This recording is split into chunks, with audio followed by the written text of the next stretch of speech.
I began my adventure to Dubai by getting my COVID-19 PCR test at same-day testing on Abbott Kinney in Los Angeles. The test was fast and painless. After receiving my negative results, I was on my way. I arrived Los Angeles International Airport for my 3 p.m. flight. The plane, which held 300, had roughly 70 passengers, which meant I had plenty of room to spread out. In total, my flight to Dubai was roughly 18 hours. I arrived safely in Dubai and checked in at the Sofitel Jumeirah Beach. This was the perfect location. As I drove through New Dubai, I couldn't help noticing how it reminded me of Chicago, Las Vegas, and Miami, all rolled into one. If you love tall buildings and skyscrapers, then Dubai is definitely your vibe. Go big or go home should be their motto.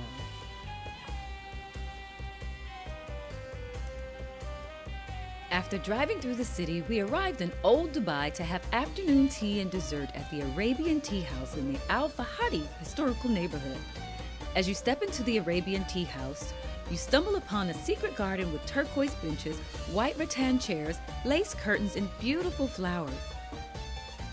Here, traffic fades to a quiet hum and the languid air swoons around you dreamlike, as if it were always afternoon. You sit here savoring your favorite cup of qahwa, meaning coffee in Arabic, but also used to refer to as tea.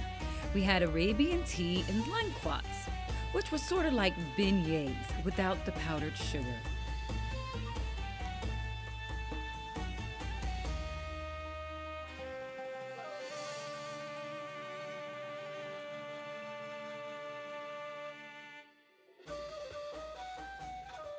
From the tea house, I took a stroll through Old Dubai, admiring the architecture and clay walls. It really was like being in an Aladdin movie.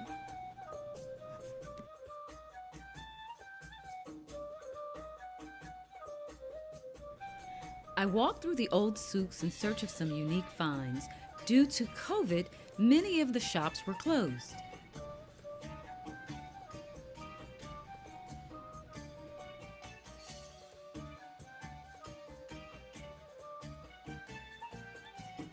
I stumbled upon one which caught my attention with its beautiful garments, handbags, and souvenirs.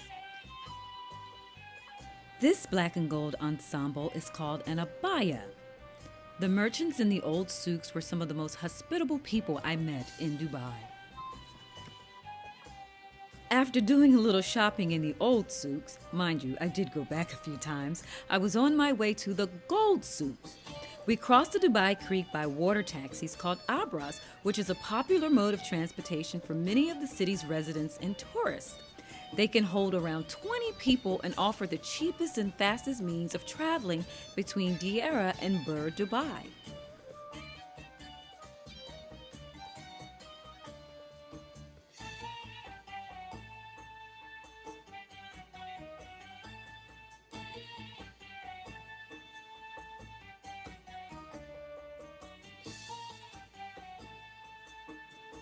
After crossing the Dubai Creek, I arrived at the gold souks.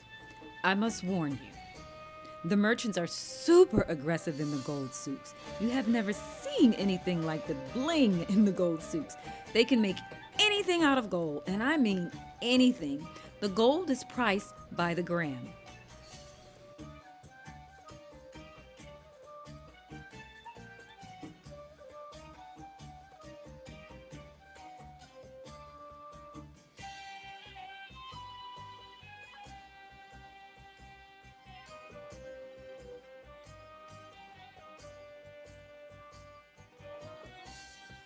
After being pushed, pulled, and doing a little haggling, I made my way back across the Dubai Creek as the sun set on my first adventure in Dubai.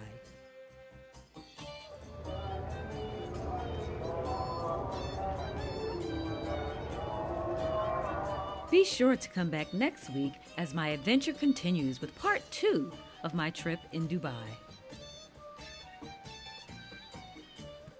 Be sure to leave your questions, comments, or suggestions below. Don't forget, hit the subscribe button, and for more information about my trip to Dubai, visit my website at heyladybytanya.com.